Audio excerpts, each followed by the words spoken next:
Hi, our topic for this session is basic economic problems. This is our objectives. Please read them.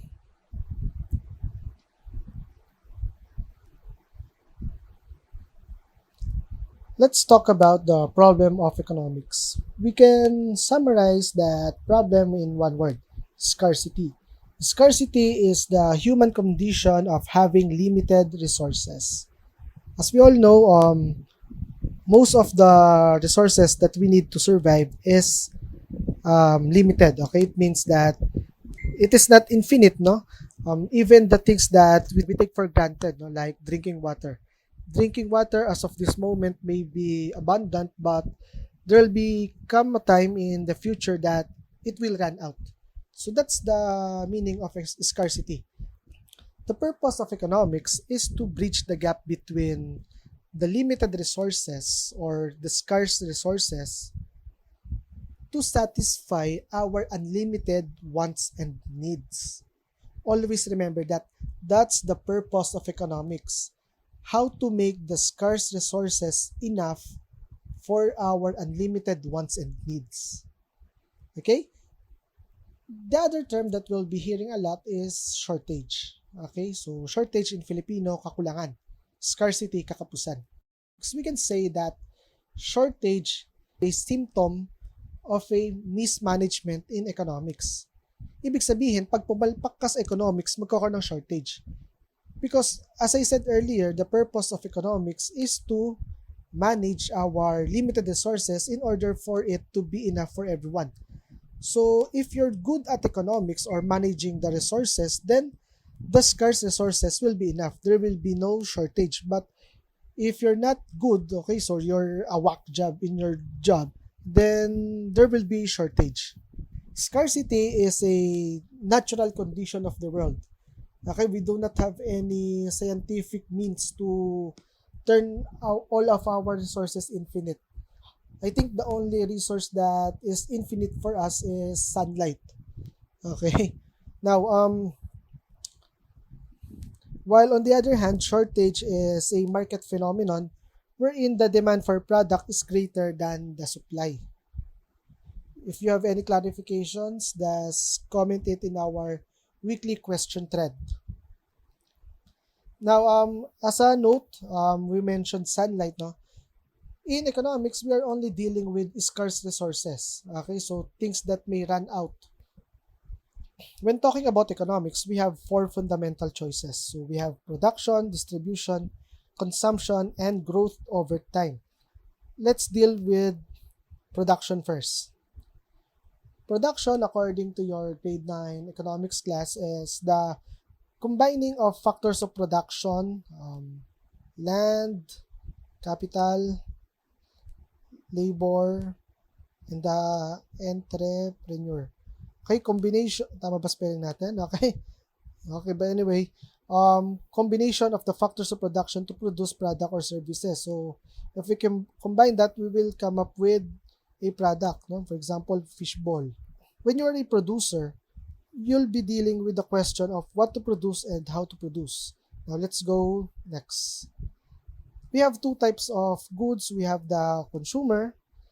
If we say consumer, these are products used to satisfy our immediate needs or immediate needs. Example, food. Okay, we eat food to sate our hunger. We drink water or soft drinks to quench our thirst. On the other hand, the capital is a good that is created to create other goods. Example for that, machinery.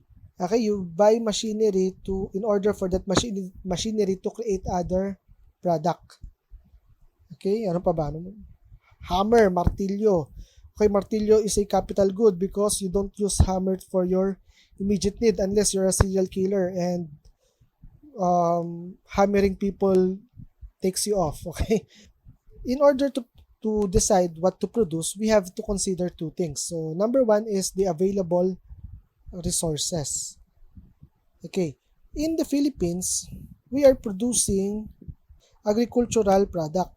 Now, why agricultural product? Because we already have all the resources we need in order to create agricultural product. We have a very good seasonal climate here. The farmers can easily predict the harvest and the planting season. Then we also have arable land. Okay, so our land is very suitable for farming. So that's why agricultural. Okay, we cannot just begin to shift to petroleum because first of all, we do not have lots of petroleum resource here in the Philippines. So available resource means that you can only produce what you already possess. Okay, you cannot give what you do not have. Always remember that. Then the needs and wants of the people now. Of course, um, you have to consider the people living within your country. Okay, when you're producing something, okay? Maybe there's a need for another product, so you also have to produce that, regardless whether you have the available or you have the available resources or not. One example, if you're familiar with Sierra Leone. Sierra Leone is a country in Africa. It is one of the country with the lowest life expectancy. I think last time the life expectancy in Sierra Leone is 30. So people are not expected to reach 30 in this country, no? Mamatay kagad sila dahil sa gera. Anyway, why did I mention it? Sierra Leone is plagued by famine, so they need food and other consumer product in order to improve the quality of life of the citizen.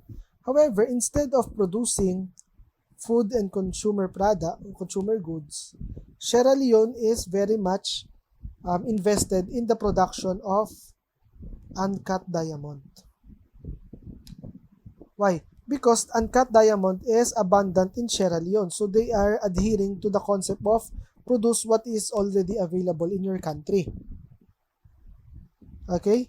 Now, here's the problem. Why are they investing too much in uncut diamond instead of food and consumer goods? Because, okay, the dictators of Sierra Leone are much focused on their own needs and wants. They disregarded the fact that everyone is hungry or in need of consumer goods. So it's kind of idiotic, no? So in order for us to be a good producer or for our country to be in good in production, they must consider available resources and the needs and wants of the people. You cannot focus on just one. Another example, no? Union Soviet of Socialist Republics. Okay, so during the Cold War, the Soviets or the people living in Soviet Union were in very much need of food and consumer goods. Okay, so they want a much comfortable life. Okay, however, instead of producing food and consumer goods, USSR were mainly focused on producing heavy machineries and weapons manufacturers. Okay, so why is that? Because, well, that's their priority. They want to be a highly industrialized country with a very powerful military force. So they disregarded the needs and wants of the people, but instead focused on their political agenda. That's why USSR was brought down in 1991, because when the people started to clamor for more food and consumer goods, they decided to bring down the government and change it. Okay, so that's why Soviet Union's or USSR ceased to exist and was replaced by the Republic of Russia. Okay? So ngayon yung sikat doon McDonald's, no?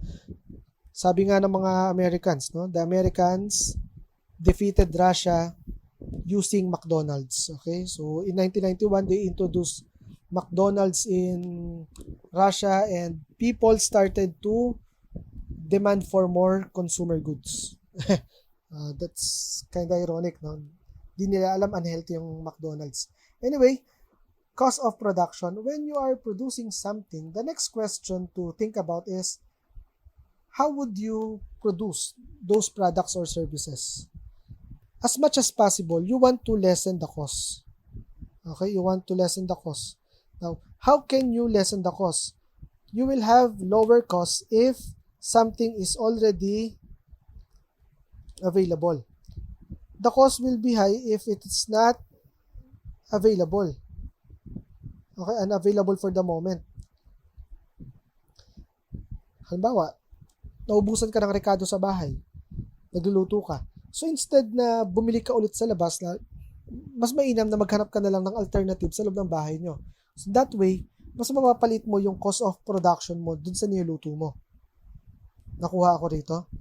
Ito ha, pag available na yung resources, mababa yung cost of production. Pag unavailable yung resources, mas mataas yung production. Now, let's take a look at US versus Philippines. In the US, there's only 1% of their population involved in agriculture. However, in the Philippines, 35% of our entire working force is involved in agriculture. So 1/3 of our entire workforce is agricultural worker. Why do you think is that?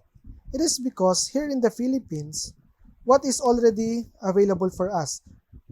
Manpower. Since readily available na yung manpower, mas mura. Nakuha? So since mas mura sila, mababa yung cost kapag gumamit ka ng manpower dito. Pag gumamit na tayo ng machinery, tataas yung cost natin dito sa Philippines. Bakit? Kasi karamihan ng mga magsasaka dito, wala pa namang machinery na ginagamit. Pero marami silang mga tao na pwedeng kuhain para magtrabaho sa bukid. Sa USA naman, baliktad. Meron na silang mga machinery na available. So, why not use machinery? Kasi pagka machinery ginamit, mababa yung cost. Then, pagka nag-hire sila ng manpower, tatas yung cost. Bakit tatas yung cost sa kanila? Kasi malaki ang sahod. Malaki yung sahod na ide-demand ng manpower sa kanila. Dito sa atin, maliit lang yung pasahod, kaya mura pag manpower.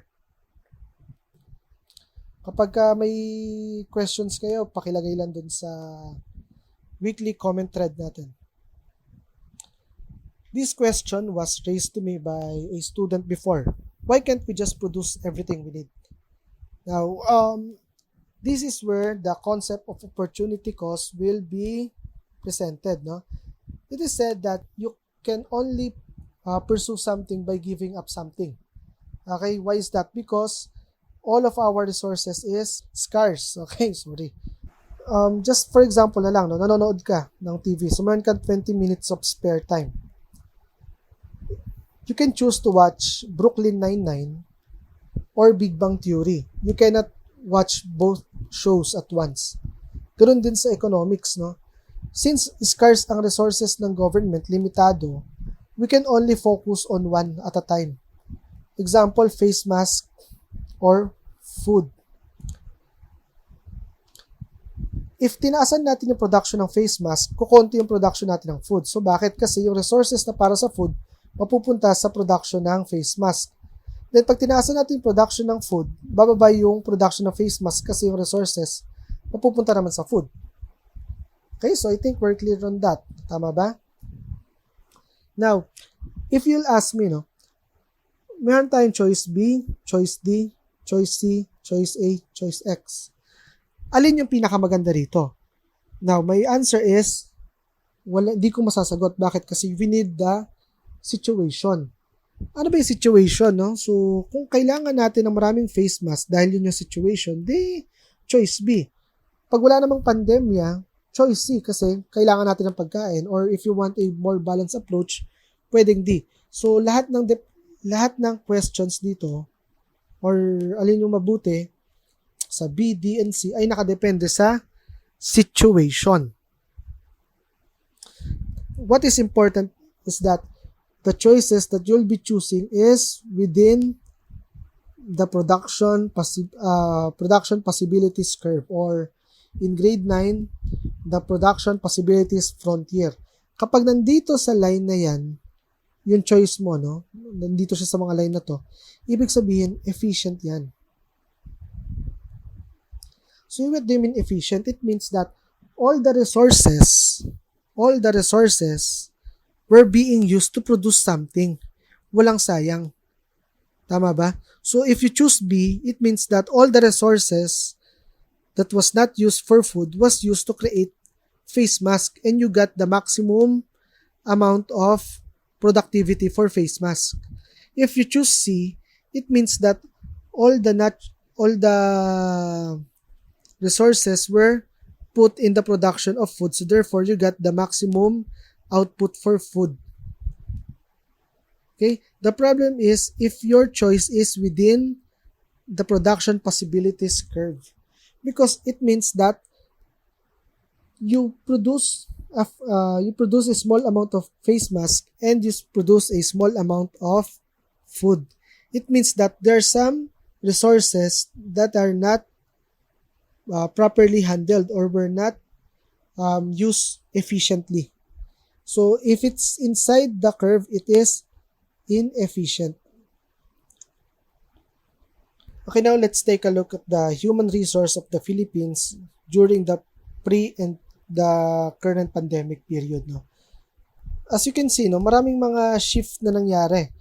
Okay, so there are lots of people from the travel and service industry na nag-shift na ngayon ng career. For example, yung mga flight stewardess tsaka mga flight attendant na nakita ko sa Facebook ngayon, mga online sellers na sila or food manufacturer na din. Then, yung mga tricycle drivers na nawalan ng trabaho, so ngayon nagtatrabaho sa Grab. So, may mga shift na nangyari. Now, what happened is this. Okay, so the normal, itong may box na to, represents the human resource during the pre-pandemic period. Okay, nung nagkaroon ng pandemya, maraming mga taong nawalan ng trabaho. Okay, so yung sabihin, yung resources dito kumonte. Tama ba? Kumonte yung resources dito, mga tao. Now, in ideal situation, kumonte yung mga tao dito, ang mangyari? Supposedly, tataas yung resources for the new normal. So, supposedly, dapat dadami yung mga frontliners natin. Ibig sabihin, dadami yung mga delivery boy, dadami yung mga sales lady, dadami yung mga nurses, doctors. Well, supposedly ganun, no? So, dapat maraming mga magtatrabaho na ngayon dito sa new normal. However, ito yung phenomenon sa Philippines. Kumonti yung resources dito, pero kapos pa rin tayo sa resources sa new normal. So, what do you mean by that? Maraming nawalan dito na ng trabaho kasi nagsara yung mga company or what, pero konti pa rin tayo, kapos pa rin tayo sa frontliners. Ano nangyari? Dahil nandito tayo ngayon sa option A. Okay, hindi natin na-utilize yung mga workers na galing sa normal industry papuntang new normal industry. So, bakit kaya? Itong mga nasa normal na to, nung nawalan silang trabaho, hanggang ngayon wala pa rin silang trabaho. So, naging bahagi sila ng unemployment. Nakuha ako? Bakit kaya nagkaganon? Kasi malaki yung chance dito na yung skills wala. Okay, wala silang skills para makasurvive sa new normal. What does the government have to do in order to address this issue? The first thing they have to do is re-education. So, they have to re-educate the people who lost their jobs in order for them to be fit in the new normal industries. Aside from re-education, they can also proceed to opening new industries for these people. Kinakailangan magkaroon tayo ng panibagong industry para ma-accommodate itong mga to. Kasi kung wala, this will be a bleeding wound of the Philippines, no? Just imagine, you have 7 million unemployed right now due to pandemic. What's going to happen for them, okay? Are they just going to depend on the government for dole-outs, or you just give them the opportunity to work so they can get up on their own? That's the government's problem, no? Let's talk about distribution. Distribution pertains to the mode of how can the products and services reach the consumers. Two factors affecting distribution. So first, we have the type of economy and the urgency and needs of the people. So we have two types of economy. We have the command and the market. So naalala nyo pa ba itong mga to? In command, the government or a central planning body decides who shall get the resources. Paano nila makukuha yon? Okay? Then, In market naman, yung forces of demand and supply yung nagde-determine kung sino makakapag-enjoy ng mga products or services. No? Halimbawa dito sa command.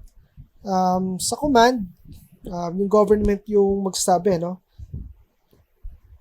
Lahat ng mga tao bibigyan ng magkakaparehas na bilang ng pagkain. Okay, so that's command. In market naman, forces of demand and supply, yung sabihin, pag mataas sa presyo, mayaman na makabili. Pag mababa yung presyo, lahat ng tao makakabili. So, if there's a higher price, then the distribution will be limited. Pag mababa yung presyo, ang distribution, mas malawak. Bakit? Kasi pag mataas yung presyo, hindi madidistribute yung goods kasi walang may kayang bumili. Pero pagka mababa presyo, mabibili siya ng lahat. In the case of the Philippines, we are a mixed economy country. It means that the government allow businesses to set their own price but to a certain extent only. Okay, the government can intervene if they think that there's a need for it. Example, in the Philippines, bigas, no, yung rice. Ang bigas, ang price floor niya ay 15 pesos. Tapos yung ceiling niya ay 70 pesos. Now, if you're a seller of rice, you can choose your price from anywhere between 16 to 69 pesos. Hindi ka pa kailangan ng government. But pag sumobra ka sa 15, bumaba ka dito, or sumobra ka sa 71, tsaka pa lang mangingialam si government. So that's mixed economy. Consumption. Use of goods and services. This is the final purpose of economic activity. So why is it called the final purpose? Because when we consume something, especially consumer goods, we can no longer expect any byproduct coming out from it. For example, we eat hamburger. What other product can we produce from that hamburger, no?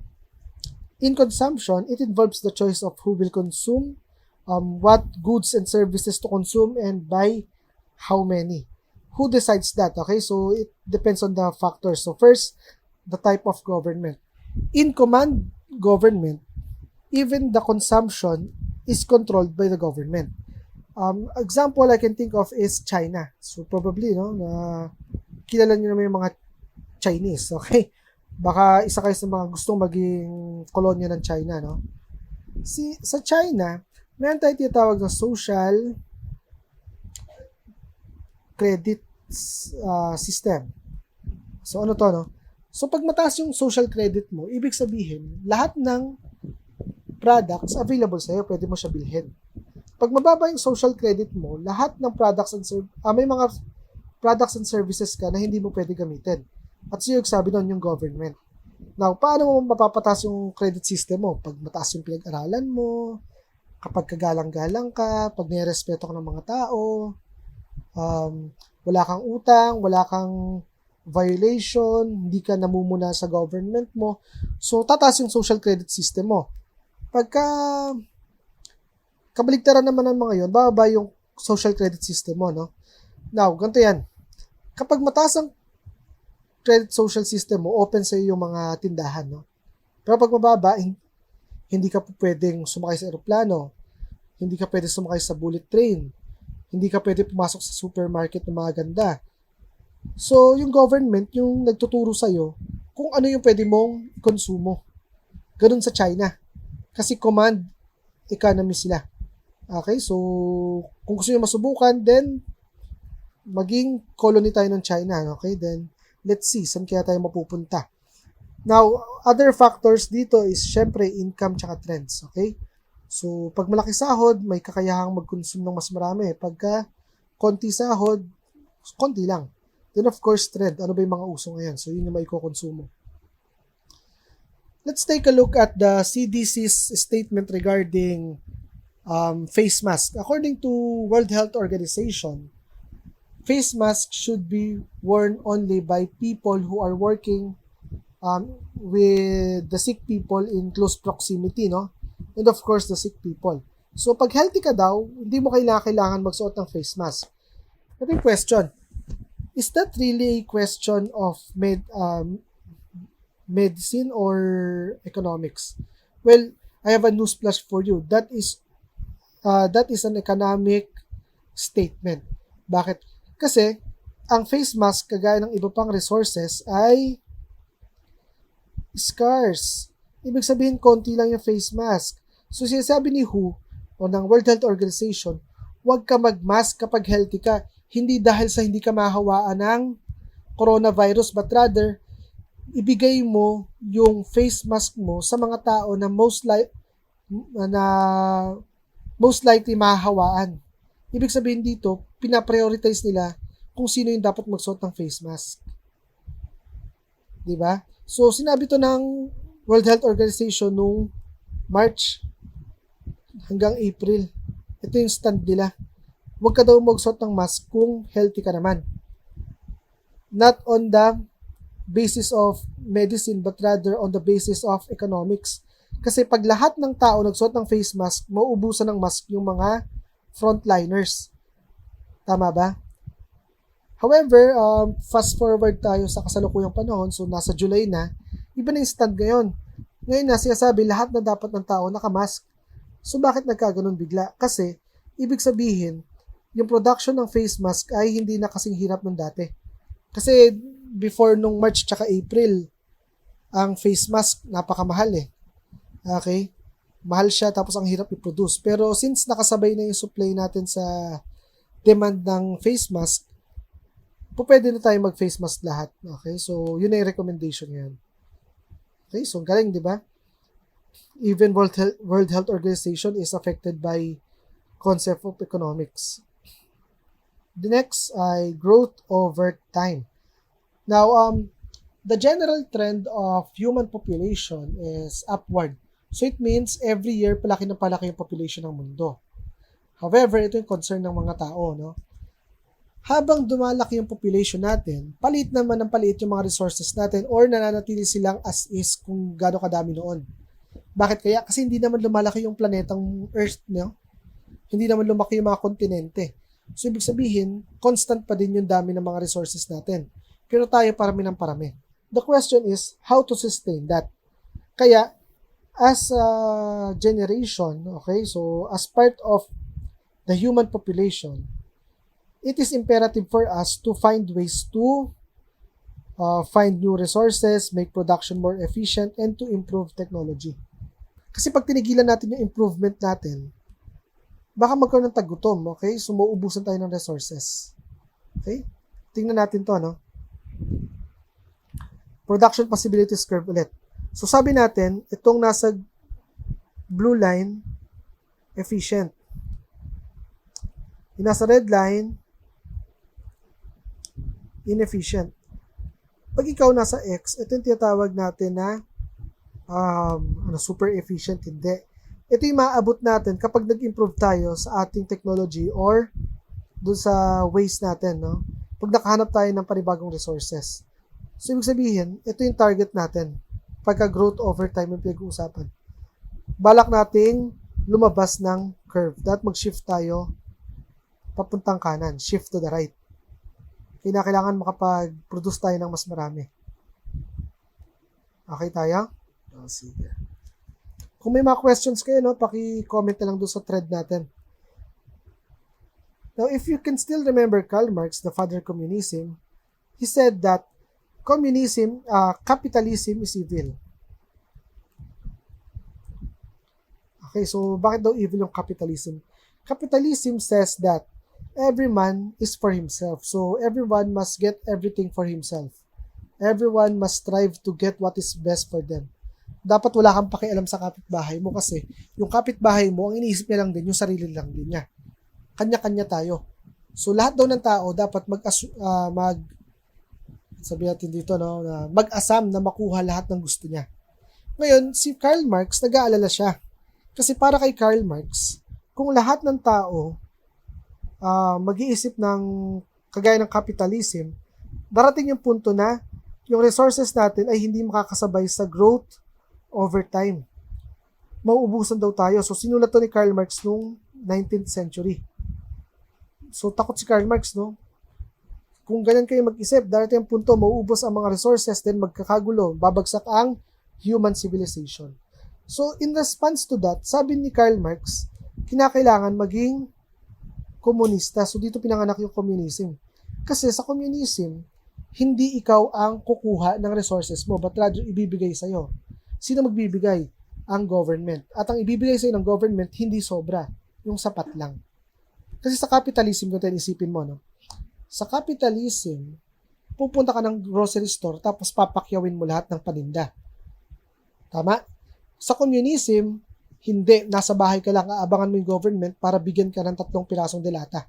Yung sapat lang para sa'yo. On the premise na pagka sinunod natin ang capitalism, mauubos ang resources, then magkakaroon ng apocalypse. However, may isang hindi na-predict si Karl Marx. Ano yun? Science. Noong 19th century, yung pananaw ni Karl Marx ukol sa communism ay valid. Valid ang communism noong 19th century kasi yun yung panahon na baka maubusan tayo ng resources. But due to science advancement, nakapag-produce tayo ng more than sa ini-imagine ni Karl Marx. At dahil dito, though nandun pa rin yung threat na baka maubos yung resources natin, it is very unlikely, especially with the current advancement in technology, no? So, may panibagong breed tayo ng bigas ngayon, no? So, dati yung 1 hektarya, nakapag-produce lang ng 550 na kaban.